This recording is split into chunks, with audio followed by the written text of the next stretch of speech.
ये कोई कहानी नहीं, बल्कि क़यामत के दिन का एक लज़ा देने वाला मंज़र है। वो दिन जब मीज़ान नसब हो चुका होगा, आमाल तोले जा चुके होंगे और फैसले हो रहे होंगे। एक तरफ जहन्नुम की तरफ बढ़ती हुई भीड़ होगी, चेहरे खौफ से जर्द, आंखों में निदामत, और दूसरी तरफ जन्नत की तरफ जाने वाले खुशनसीब लोग होंगे। इसी लम्हे अर्श इलाही से एक आवाज़ गूंजेगी, उवैस कहाँ है? जन्नत की तरफ जाता हुआ एक शख्स अचानक रुक जाएगा। फरिश्ते उसे भीड़ से अलग कर लेंगे। वो घबरा जाएगा, दिल कांपने लगेगा, सोचेगा मेरा हिसाब तो हो चुका था, फिर मुझे क्यों रोका गया? तब रब्बे कायनात फरमाएगा, ए उवैस, अपनी उंगली उठाओ और जहन्नुम की तरफ जाने वालों की तरफ इशारा करो।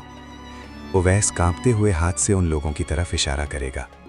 अल्लाह फरमाएगा, जहाँ तक तेरी उंगली जाएगी मैं इन सब को माफ़ कर देता हूँ।